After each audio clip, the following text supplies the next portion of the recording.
Human beings are not spreadsheets. As an organization, we need to take a decision, right? Whether you want to treat your team members as humans or resource. It is my intuition, but this person can play this role. Right. I'm a little biased there. I may be doing some favoritism. That is absolutely okay. But this is how business has certain situation wherein you need to pick people and you need to deploy them for something which is in benefit to the organization. Even though they look like ordinary, but then you know their capacity, their capability, and they are ready to stretch anytime. So that's where it all begins. Yes. The more you trust your people, they will never leave you. So if resumes and interviews worked very well, why do these, so-called perfect hires still fail? With the new generation, what we are dealing today, they need flexibility, they need aligned work, they want hands-on a lot. They don't want so-called micromanagement. Is there really a talent shortage in the market, or organizations are just looking at talent in the wrong way? Okay. See, whatever we were expecting 10 years back, we are no more expecting today. Today we have another problem that CV was made by AI. Now you are using another AI tool to check whether the CV was made by AI. AI creates the CV, AI filters the CV. Yes. Then another, AI agent interviews the candidate also. Yeah, I do not want somebody who is holding, prestigious institution degree and coming and getting a failure on the ground, because the real-time complex problems has to be solved by skills. Yeah. So I need somebody who is highly skilled versus somebody who's holding an academic degree with a good CGPA or something. What if somebody's heart does not connect with somebody else? Or what if somebody is not able to understand the emotion of other team member? Right. If we push that person, it's going to be a failure. If you know who you are, and that's where it's hard. So what is that one skill that, people think that it is future-proof, but it actually isn't? If someone's career depended on learning 3 things in the next 5 years, what would be those 3 things? So would it be a good idea to completely do away with these training programs and instead, replace them with mentoring? This strategy has worked a lot. So any hiring practice that you think should be banned? So there was a recent research which said that therapy at work has surged over 44% in the last 3 years. And this was especially in the case of Gen Z employees. So do you think that we have finally, started normalizing mental wellness at workplaces? If you were made the global CHRO of every company in the world, what's one HR practice that you would immediately change? We are not bots, right? When we are listening to somebody, we are not just there to listen.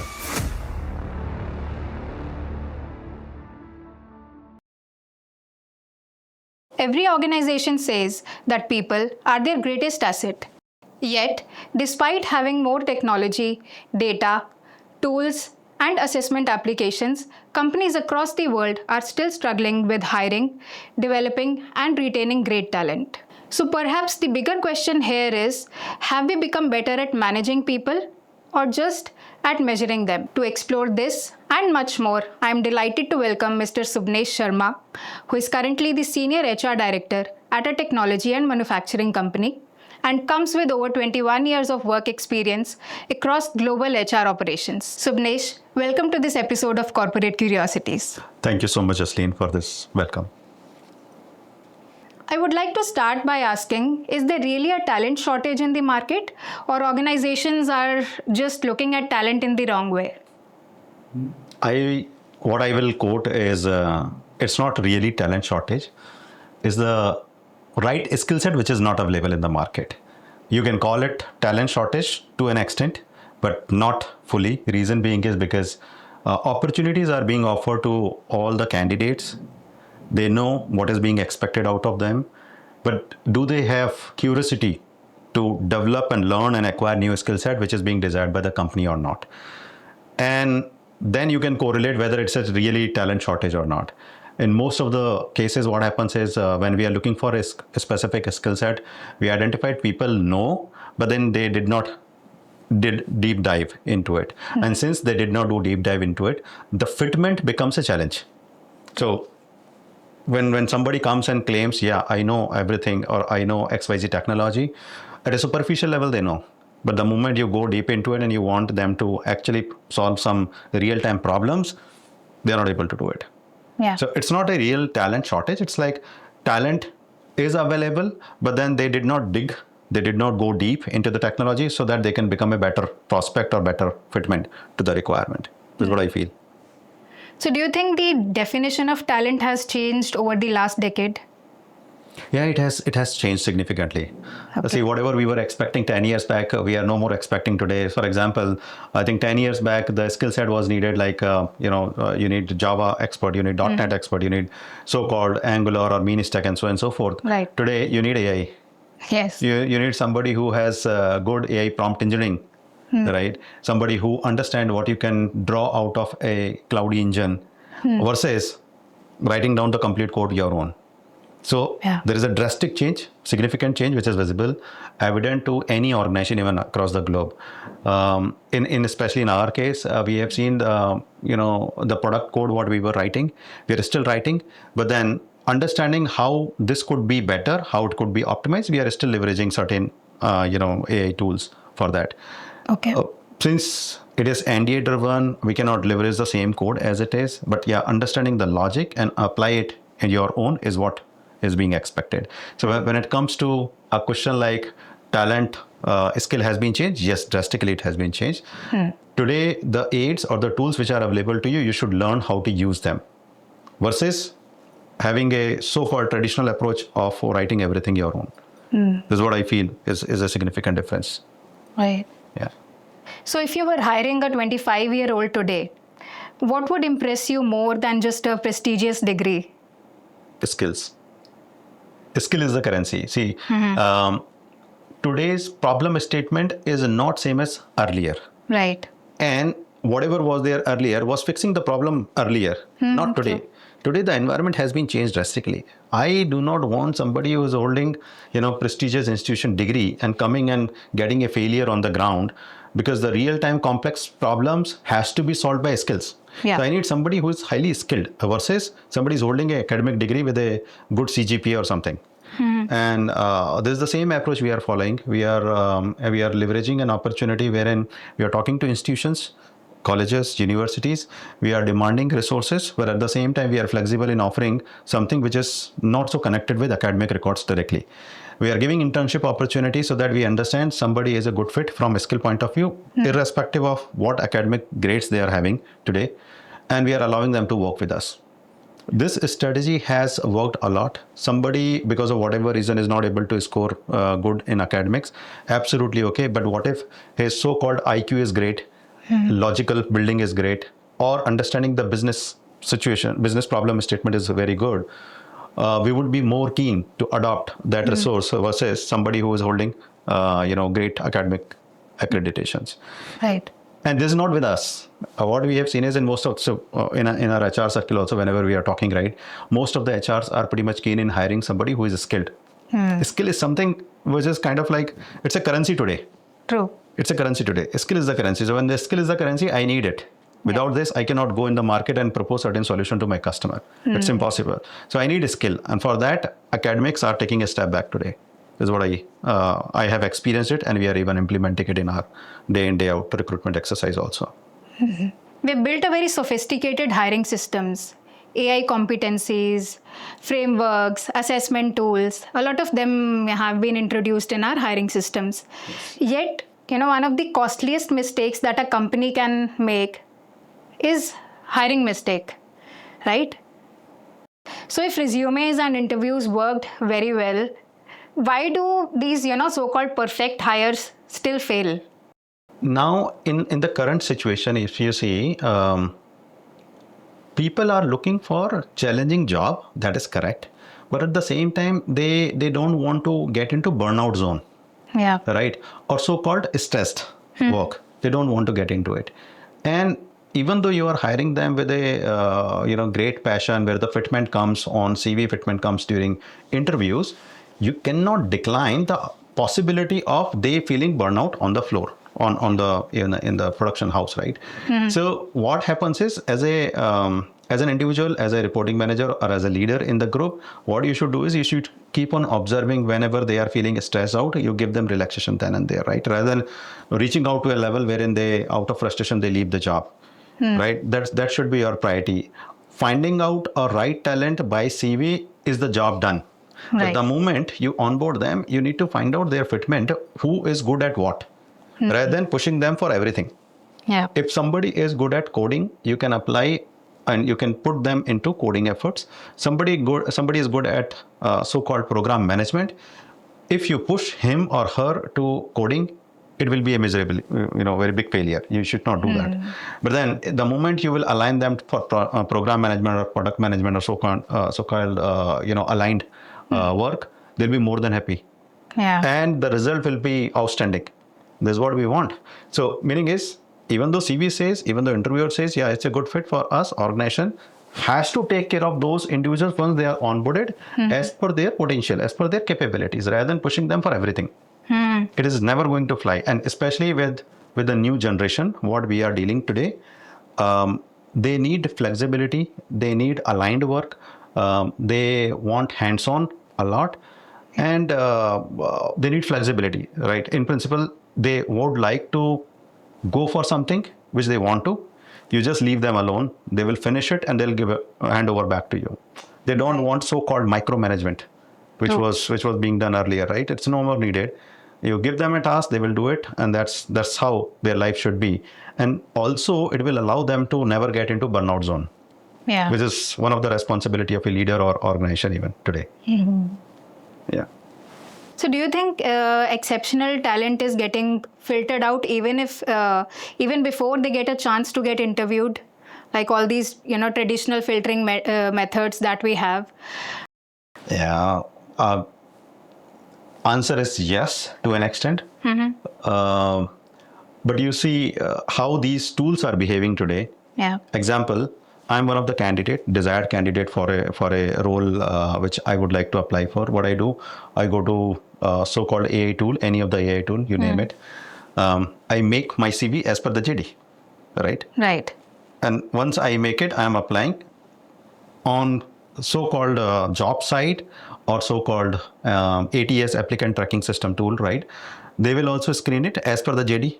So it's a fit match. It's a match. Right. The moment it gets match, the top 100 most matches are going to be picked, or top 50 will be picked, or top 10 will be picked. Yeah. So even though I'm a right candidate who does carry a skill set desired for a role, but my CV does not say that, everyone is following the same approach of using AI to build a CV out of the JD and applying. So opportunity for me is any which ways, it's not there. It's not there. Right. So when such cases are happening, we need to make our tool more intelligent. Nowadays we have a tool wherein you can easily see resume was built by AI or not, right? Those kind of tools are there, but then eventually we have invented those things, right? Yeah. And we are also getting struggle. So earlier there was no CV made by AI. We were still using human intelligence to find out whether the person has really done that job or not. Today we have another problem, that CV was made by AI. Now you are using another AI tool to check whether the CV was made by AI. AI creates the CV, AI filters the CV. Yes. Then another, AI agent interviews the candidate also. Yeah. So you see multiple layer we have introduced, Yeah. but the person who's supposed to get the job is still out in the market. Still out there. Yeah. Out in the market. True. So reaching those people is very difficult today too. Today too. Yeah. Right. It's a problem which is happening. Now there are more opportunities. What you can do is how to fix this problem is one of the way, right? You can have for junior profiles, you can have certain assessment being done. You can have your assessment on your so-called public portal, companies, website wherein you can publish and let people participate there, because there the opportunity of using AI will be less. It's a proctor oriented nowadays, right? So opportunity will be less. Then you can get to know your person has really worked or not, and you pick those CVs versus which are being coming from so-called AI tools. So even though you have an opportunity, but there is another way of finding out the right talent from the market who was not able to be picked by AI tools, AI tools. and you can still hit them. Right. So those are the opportunities which are there, available there. Yes, this is correct. People are left out, but we as a human, we also need to understand that yes, there are skill-oriented resources available in the market, but we need to find out some alternate way to reach to them. There's no more going to be AI-oriented again. Yeah. So in my experience, I've seen that, high-performing people do not always translate as good leaders. So what's your take on this? How do you identify leadership potential early on before it actually, materializes and shows it in a person's character? Okay. So in the organization, what happens is you have a hierarchy, Yeah. and for that hierarchy, you are placing certain set of roles, and those roles are being filled by those role holders, Right. right? Be it individual contributor or be it so-called managerial Right. profiles, right? Now, if it is individual contributor, we understand, yes, the person is specialized into one technology, another technology, or is going to play or going to do the job which has been assigned. And he is a leader on that area, will become kind of like architect person, right? Or a specialized, resource. Whereas when it comes to managerial capabilities or so-called managerial profile, there comes the right challenge wherein even though person is high pot, that high pot, what if the high pot is not able to take up the role as a resource manager? Do you really want to groom that person into it? What if somebody's heart does not connect with somebody else? Or what if somebody is not able to understand the emotion of other team member? Right. If we push that person, it's going to be a failure. So what do we do in our organization? What do we do is we evaluate people on 3 different parameters. One of the parameter is technical capability, right? Or somebody should be able to understand what is happening in the project or the domain, right? Second is their behavior, right? How they are connected, how they are linked, how much they are functionally, interconnected with other department, cross-functional. And third, how they are keen to develop their teams. Are they able to lead a team? Are they able to connect with them? Are they able to express emotional intelligence at different intervals whenever it is needed? Are they able to gauge things properly? Are they able to anticipate and start building their teams? So in our organization, we started working on this piece almost 4 years back. We automated this entire so-called 9-grade model. You would have heard, right? 9-grade model. We automated it, especially to identify these high pods who are good at managerial capabilities and who are not good even. So for people who are technically very sound but not good at org building and behavioral side, we allow them to get into individual contributor role, which is kind of like architect profile for them, and the rest of them has been groomed into multiple skills so that they can become a good leader eventually at a managerial capability. That kind of exercise we started doing almost 4 years back. This has given us a good result, and how I'll let you know that also. So, for example, I am biased to one. Right, I'm being a department head. I'm biased to one. The moment I am biased to one, even though somebody will come and say the person does not carry resource management capabilities or is not able to make a team, even though 6 months, 5 months, or whatever had happened, my biases will get diluted the moment evaluation comes out in front of me via this tool. Because tool will say technically the person is 10 out of 10. But the moment it is a behavioral skill or org building skill, it is maybe 2 out of 10 or 3 out of 10 or 5 out of 10. I cannot deny this now. Yeah. Right. So what my perception was and what the tool says is a gap. Right. Now I cannot deny, and I have to follow what my talent development team is asking me to do now. Right. Those biases are getting diluted eventually. So opportunity will be given to those who are good high pot with a high managerial skills will get into managerial ladder, right? Versus others who are good at technology side but not so good at maybe resource management or org building or behavioral side, they will become an architect. So for us, we started realizing it and we started implementing. Now we have a full-fledged understanding that who can become what. Right. But the tool has helped a lot us.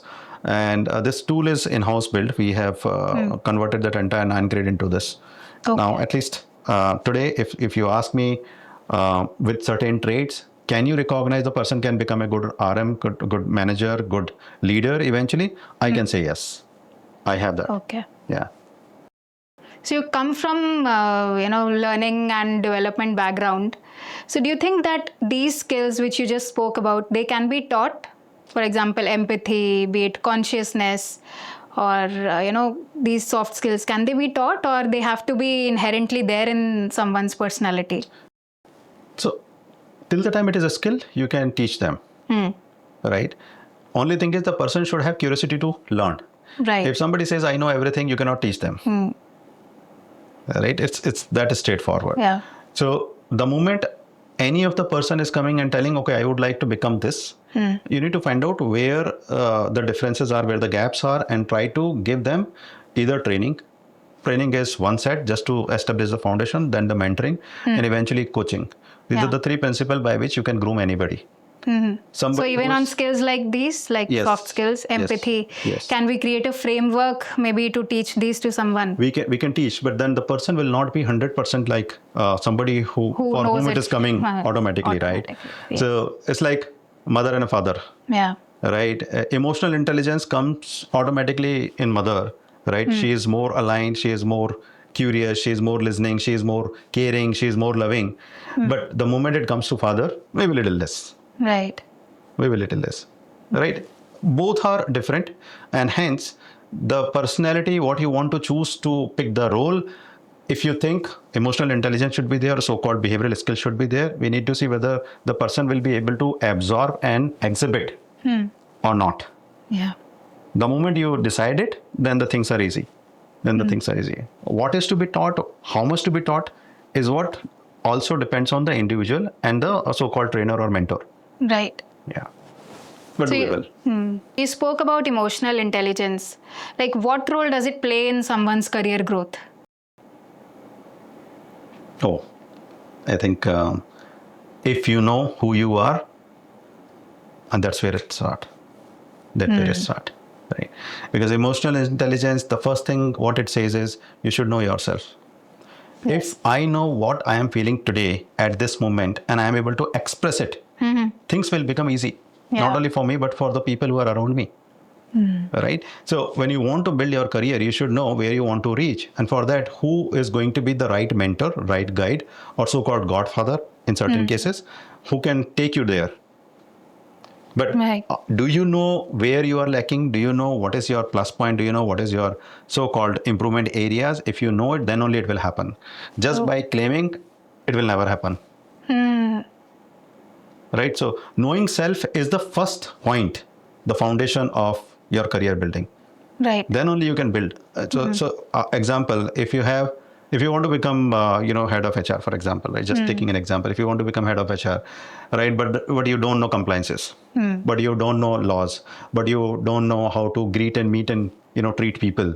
Yeah. You are good at your books, academics, MBA, HR you did from reputed institution, and now you are claiming that I would like, I'm becoming a head of HR of the organization eventually. It's never going to fly. The moment you go and meet and greet the person who is a security guard in your company and understand the concern of that individual, you will never become a good, even RM for that matter, you will never become a good human being. Right. The first foundation is to understand self and understand people around you, and then only you'll become. So your career building will happen eventually. The more you are connected with people, the more you understand them, the more you will listen to them, the more you try to find out what are the challenges and how can you fix those challenges in your capacity.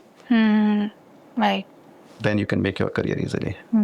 So self-awareness is the first step. First step, yes. First step. Yes, yes. So when it comes to identifying high potentials, do you think, is it mostly guesswork? Like you spoke about this model, but again, even after implementing that, do you think, is it mostly guesswork and it cannot be, put in a fixed methodology or a structure? So because these models also work to a certain extent, but somewhere, intuition and a person behind that intuition and data driven decision comes into the picture. So what's your take? So what happens is whenever these tools are being proposed or discussed, even implemented, the resistance is something which will allow you to understand whether the people at other side of the table are ready to accept this change or not. Yeah. Why they are not willing to change or why they are not willing to adopt it. The primary reason is because they understand now I cannot give so-called benefit to others, right? Which was easy for me earlier. So they tend to stop it, or they tend to take a pause, or they want to defer it or delay it. But eventually once you launch it, it will give you an understanding at a level only, not beyond. Yeah. Now let me give you an example. You have established a process in the organization. All of a sudden your business expansion happens. Right. And you have been you're deciding that you should open another domain, another arm of business. And you need to find out certain people who are skilled around it, right? Right. Now you have two options. Option number one is you find out from the market, the person who is highly skilled, but who does not know your DNA. Right? Second is you find out somebody who is with you from long time, who knows your DNA, but at the same time ready to acquire the knowledge which is desired to continue with the business, the next arm. Now it is up to you now. The moment you go to the second one, there is a great possibility of failure. Okay. The primary reason is a skilled person may not get fit into your DNA. Right? Because you have established process. Yeah. Opportunity of success will be more in the second phase, wherein a person who is with you from long time has been assigned with the responsibility to run this show with acquiring certain skill set which are important for that. Right. Fitment is already there. So all the decision making will be very smooth, no hassles, no hiccups. Whatever is needed is going to be supported by default. And since you identified this person to take a lead on this new business requirement, you have 100% trust on this person. The decision making, what he is going to propose is going to be aligned, 100% aligned. Yes, everything is settled. Right? So opportunity of success is more in this case. In this case where I am picking somebody, I will not go by this tool now. Yeah. I will not go. It is my intuition, but this person can play this role. Right. I am little biased there. I may be doing some favoritism. That is absolutely okay. But this is how business has certain situation wherein you need to pick people and you need to deploy them for something which is in benefit to the organization. Right. There I will not use this standard format of so-called tools. Yeah.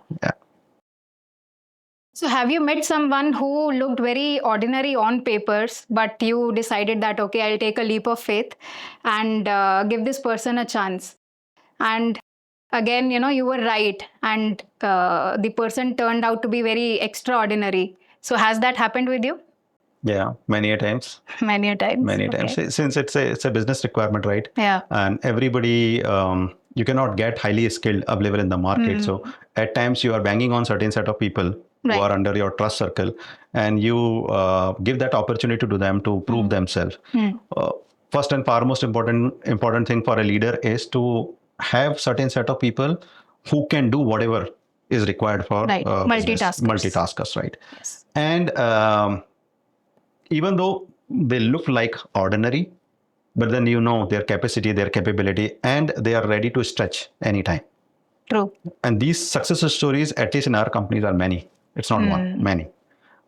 I have one person who joined as a soldering guy, and sitting today, he is managing my entire SMT as a director SMT. Oh. Right. So if I would have not trusted, or organization would have not trusted on that person, would have not been the case. Yeah. Right. Something similar is one person who has joined as a fresher, BTech fresher. Within 8 years, the way he has exhibited, the way the demonstration and the customer dealing had happened, he has become vice president engineering within 8 years. That's nice. Right. So somewhere it had happened, and we are experiencing it, and we have many examples like that. Our company is like that. We trust people a lot. Yeah. So that's where it all begins. With trust. Yes. So today organizations can measure almost everything, potential, performance, productivity. But again, human beings are not spreadsheets, right? So do you think organizations are becoming over-reliant on HR analytics?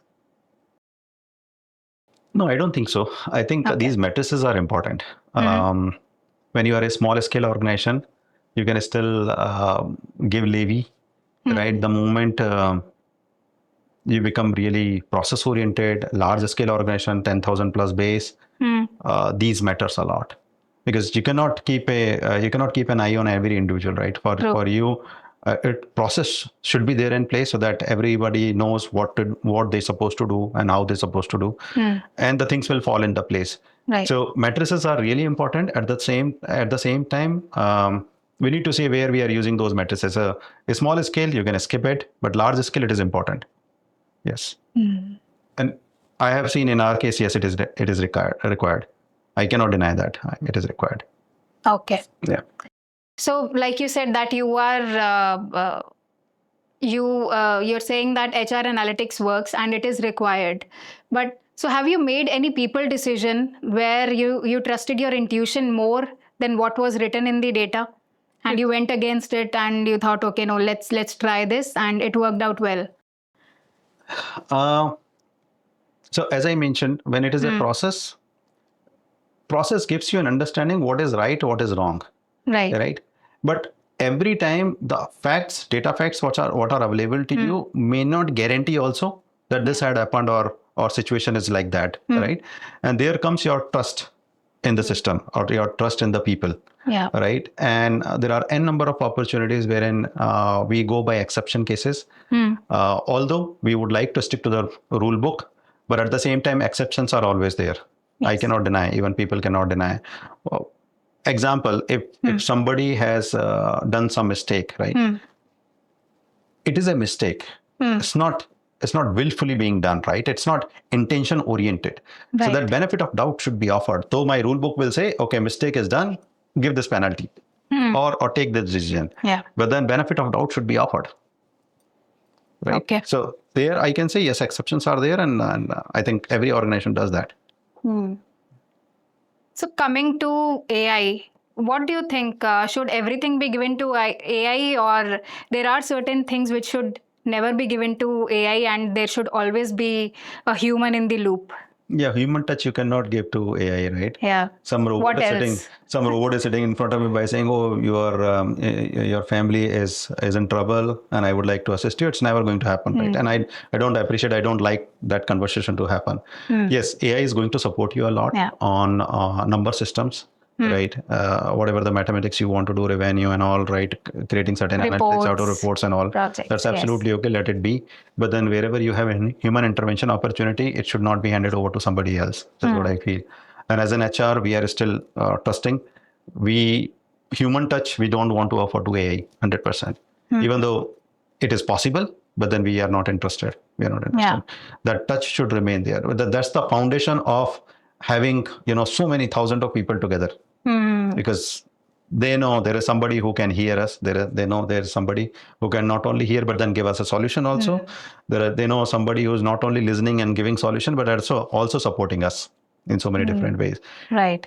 That is something which we don't want to offer to AI, even though opportunity may be given, but we are not interested. Even with all these, AI agents calling people for recruitments, I feel that, the human touch should be there even in this process. So we cannot completely, keep the human out of this process and give it entirely to AI agents, because we were speaking about this, right? That good people get filtered out just because AI has intervened there. So what's your take on this? How useful is this? Because we are bringing AI entirely in the recruitment process. Even the first line of recruiters that we have, somewhere or the other, they think that, okay, if you want to do bulk calling, you should use an AI agent. So how do you create that balance of, where you should use an AI agent for the calling or filtering of candidates? So where should that balance strike? As an organization, we need to take a decision, right? Whether you want to treat your team members as humans or resource. Yeah. If you treat them as a resource or commodity, you can deploy anything, whatever you want. But the moment you decide, no, they are human beings, we can make mistake, they can also make mistake. Whatever we can do wonders, they can also do wonders. Then the things will change. And the moment as a leader, you are accepting, yes, this is doable. This is possible that I should have only human touch or so-called emotional connect with everyone. Things will not be a decision maker in that case to apply anything like AI or AI agents or all. Doable, but then organization has to decide what they want. They want to treat their people as a human or not. So one thing that worries a lot of professionals these days is staying relevant, especially in the age of AI, when technology is moving faster than you can even, match. So what's your take on this? Should people be concerned about this? Yes. Yes. Or they can do something to, stay relevant. Yeah. So I'll consider it in this way. My bread and butter is earned because I am relevant to an organization. Yeah. So the question itself is having an answer. I have to be relevant. Relevant in what sense then? Relevant in my skills, which are being used by company, and it should continue. It should continue like that only. So meaning is, if I'm if I'm a finance person, right? Even though there are tools which can support decision making with the use of AI, I should know what AI can do and what AI cannot do. Right. Right. That kind of understanding I should have. Then only I can be relevant. Yeah. Right. Tool has a limitation. Every tool has been built by humans, so they will have limitations. So if I know what is their limitation, from there I can take it up. Then I'll be always relevant. For that matter, even in HR, right? There are a number of tools which are being produced, made, generated by AI. Even you can complete even your HRMS also you can develop from AI. But then the moment I know this has been developed by AI with these features, but these features are not there, there I am relevant. So as an individual, I should know where I'm relevant, where I am not relevant. Wherever you are relevant, it's okay. But wherever you are not relevant, how to improvise on it? Yeah. Can I explore something new? What is the latest technology in the market which can eventually bring some benefit to my organization? So think from that angle and start making yourself relevant to the organization from a skill set point of view. That's what I feel. Okay. So, why is it that corporate training programs these days they fail to make lasting change? So, do you think can we do something about it so that the change that we think of creating using these training programs in people? So, can we do something that it goes a long way and it's not very short term? I feel it is very difficult. And the primary reason is the attention span for every individual has been decreased. Decreased, yes. What you and me and maybe others are doing today, we are scrolling. Right? Be it shorts, be it reels, we keep on scrolling. 30-second, 40-second, 50-second is the span, regular span for us. Even for that matter, when you are sitting in sitting in any of the meeting, there also it happens, right? You would like to wrap it up with a concrete, to the point discussion, maybe 10 minutes, 11 minutes, 15 minutes, or something like that. Even I have seen certain CXOs who are using 7 minutes rule or 3 minutes rule. Meaning you are coming and meeting me, within 3 minutes you should express, I'll give you an answer, you please move on. I'll also continue. Yeah. Right. So attention span has been shrinked. Right. Now, when it comes to corporate training program, first it will be for half day or 1 day to bring some impact or to give them a foundation. And most of the time what happens is the 35% of the population will retain that. The remaining people will not be able to retain what they have learned, what they have heard, what they have undergo today in the training program. There comes the challenge. So even though I have devoted my time in the corporate training program or so-called intervention, but still my retention scope is very low on the day one. The next day it will further go down, and subsequent it will further go down. So till the time it is not backed by some exercises or so-called homework, like what we do in academics, or something which is project work, wherein 2 or 3 or 1 person are engaged into it, the retention scope is going to be gradually go down. If you want to sustain it, these are the practices we should definitely follow. But what I'll come back to my first pointer is attention span is what you need to pay attention.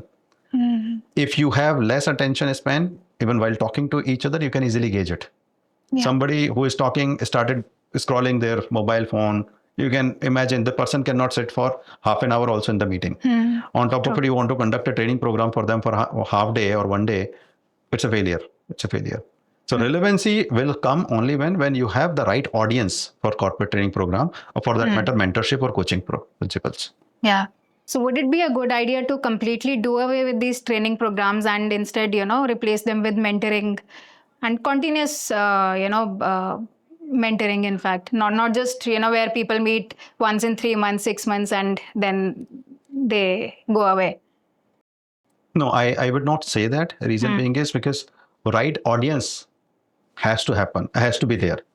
Okay. Example, when you are starting your career, you have so-called boot camp or induction program. Right. There it is mandatory because you would like to know everything about the company or the project or the process. There you cannot skip. Right. It's a corporate level engagement wherein you are going to do it. What if you want to increase your sales and you are bringing some sales trainer? There also it is important because now it is target match. But bringing somebody for coding, which the code can be generated by AI. I can do in fraction of second and start paying attention to something else. You make me sit in the corporate training program, I will not pay attention to it. So what I'm saying is, even though you want to do it, but you should have the right audience for it. May not be large size of audience, but then even if it is 5, 7, 8 people who are aligned, who really need it, then it will work.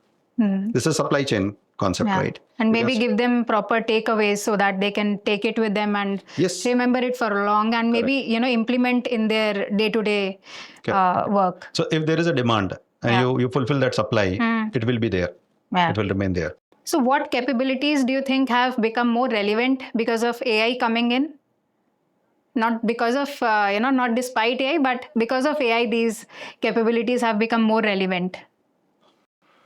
I think logical ability to write down the prompt. Okay. Logical ability to write down. So, for example, I want to send a letter, maybe say appraisal letter, right? Yeah. Maybe I want to send appraisal letter to 100 employees. What I was doing earlier, I was writing down, taking the printout, getting a sign, and so on and so forth. Now, I would like to have one script which is generated out of AI, which can do the same job for me. Yeah. I can upload Excel, it will create a letter, it will generate letter, content, everything, format can be done, and then it will send also. But for that, I should know what to write. True. Right? So your logical approach in writing the prompt is required here. If you want to use AI. So what is that one skill that, people think that it is future proof, but it actually isn't? I think sitting today, technical side, it is AI. People are thinking, AI is going to be like that only, but answer is no. There was a time 2 decades back, 3 decades back, when people were thinking it's Java. Java is no more. Then people started thinking it is Python. Python is also fading away because AI is generating everything for you. Right. We are facing AI. We are experiencing AI today. It will also fade away. Maybe something else will come. Yeah. So if someone's career depended on learning 3 things in the next 5 years, what would be those 3 things? 3 things in next 5 years. Yes. For next 5 years. 5 years, 10 years, maybe, what should they learn? I think technology you can learn, right? Technology is not a problem, but then behavioral side is something which is very important. I should be curious always to learn something new, is what I feel. Second is exploration. Keep on exploring something what is coming up. That is also equally important. Right. And third is never say no. Never say no, because opportunity will keep on coming. Let's say there's a very dynamic environment today. The moment you'll say, I will not do, what if it's everything is around that only? Yeah. Then you're stuck. Then you're stuck. So many companies build successful businesses, but what separates a future-ready company or an organization from an outdated one? Their people. And what aspects of people? So what I feel is, and what I have experienced in my previous 2 organizations, right? Even current one and previous organization, the more you trust your people, they will never leave you, and you are ready for the future. Right? Yeah. If my CXO decides, okay, fine, we are spinning off, right? And new entity will come up. Whom they will pick? They'll pick from the current talent only, right? Primarily. Yes. Right. And why they will pick, reason being is because future is uncertain, but the behavior is certain because everyone knows everyone. Yeah. The certainty of behavior will predict the success of future, is what is expected. So in today's world, how important is it to build a conscious or more human-centric workplace? And, if you were told to design a human-centric or conscious workplace from scratch, what would be your thought process, and how would you, start designing it? Give liberty to people. Right? That is important. As a leader, the first and foremost thing what I should do is, as a leader, I should know what is their pros and cons, right? As a person, right, as an individual, because technology is something can be taught, no problem. But then behavior is something which is very conscious effort, right? Till the time you're not making it, people will not move in that direction. So after evaluating who is good at what, then I should start spending and giving them flexibility to decide their own, decisions, rather than jumping it or so-called doing some micromanagement. Okay. When you want conscious efforts, then this is what is important. You do it one time and allow them to do it. And gradually what happens is, this is how the large scale organizations are getting built. The moment you decide to move on to the next level, you should have your successor ready, who can think like, who can practice it, who can demonstrate, who can exhibit again and again, thousands of times without making any error. And the moment this person is ready, then you can hand over to the next layer and subsequently. So your hierarchy will be ready accordingly. So what we supposed to do as a leader is, we should give them flexibility to make decision, provided you have done your due diligence in advance. That you need to do first. And once done, then they are their own. They will make thousands of Subnesh like that automatically. They know how the thought process is, where, in what situation, what kind of action or decision to be taken. Right. And this will be learned by the next layer. This is how it will happen. So there was a recent research which said that therapy at work has surged over 44% in the last 3 years. And this was especially in the case of Gen Z employees. So do you think that we have finally, started normalizing mental wellness at workplaces? No, it's a good idea. But what I was willing to convey is that these things were being faced earlier also. Yes. Only thing is, but they're more prominently coming out. Yes. They are being more spoken about these days. They're vocal now. They're vocal now. See, this generation is vocal. They would like to see what they really wish to experience, and they would like to express themselves openly, transparently, right? So these wellness sessions, or so-called mental wellness sessions, should be there for sure. At least that will allow them not to get into burnout zone, right? It will save them to get into that zone. And what I feel is, the earlier generation people have a better temperament and better patience, so-called patience, versus this generation, because attention span is anyways is low, right? So they may feel it a little quickly. As a leader, you should be able to anticipate and address it then and there. Right. So requirement of such sessions are there, but for how long you should continue doing it is again another challenge. It should not happen that one person is keep on attending, right? That should not happen. It meaning is, they are taking an advantage of taking a break there, rather than fixing their mental problem or so-called experience what they are doing. If you're doing it once and twice and thrice, reasonable, you understood the concept, how you can take care of yourself, then you should start doing it, versus keep on demanding. But I think therapy is slightly different than, these general mental wellness sessions that take place. So therapy, probably it would take a few months with a counselor to get in that frame of mind that now you are able to handle things independently. So I think there is a very slight distinction in mental wellness sessions like this, which happen as a common thing for everyone, and therapy is very specific to that employee who wants to take it. Yes, I agree. That's what I'm saying. Earlier also, those were the request.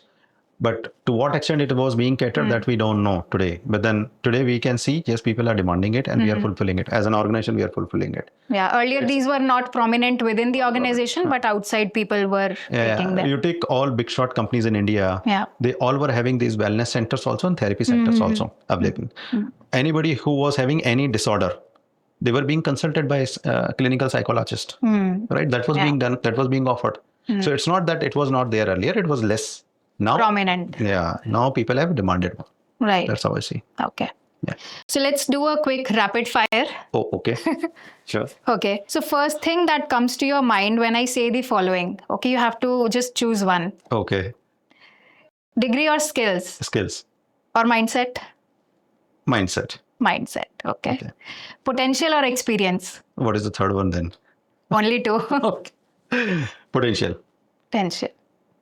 Data or intuition? Data. Trust or accountability? Trust. IQ or EQ? EQ. AI or human judgment? Human judgment. Results or relationships? Relationships. People first or business first? People first. Feedback or recognition? Recognition. Mentoring or formal training? Mentoring. Nice. We're done with this, but I have more questions. Okay. All right. Sure. So, do you think you could really choose one, or was it difficult? In certain scenarios, it was a little difficult. For example, result and relationship, I think you mentioned. If I go by business, it was more result oriented. But as an HR, I'll go to relationships. For relationships, yes. One leadership skill that every professional needs. Adaptability. Okay. One hiring myth that you strongly disagree with. Meaning, I think resources scarcity is the myth. Resources are available. Okay. Yeah. One thing that employees believe about HR, which is completely wrong. Rangoli makers. Yes. Yeah. Anything else coming in your mind? No, I think in my experience, what I've seen is people think that HR is the boss. Whatever they will say, it will happen. But that's not the truth. We hear people. We are there for people only, right? Yeah. So I'm not sure why they think like that, but then that's what I feel. Finally, if a young professional is listening to our conversation, what is that one piece of advice that you would like to give to them that can stay throughout their careers with them? Be adaptable, but ready for the change. So before we close, one last question. If you were made the global CHRO of every company in the world, what's one HR practice that you would immediately change or improve? To change or improve. I think I would like to improve on emotional connect aspect. We are not bots, right? When we are listening to somebody, we are not just there to listen, right? We should not only feel but try to address it in our best capabilities, right? Whatever is there. There are certain constraints which we cannot, skip. Within those so-called constraints, whatever the best you can do, you should definitely do. This is what I would like to change. So thanks, Subnesh. That was such an honest and very thought-provoking conversation. I'm sure people who are listening to this will have a lot of takeaways after seeing this episode. So thanks again for coming here and talking to us. Great. Thank you so much, even Jasleen, to you too. What I feel is this was a very candid conversation, right? And in most of the cases, what I've seen is we sugarcoat a lot many things. But I really like this conversation wherein we know that what we are sharing is for the betterment of the crowd here or somebody who is looking up to us even. I really appreciate that you have given this opportunity, and thanks to you and thanks to Corporate Curiosities group. Really appreciate, and let's look forward to have another conversation sometime. Definitely. Thank you so much. Thank you so much. Thank you. All right.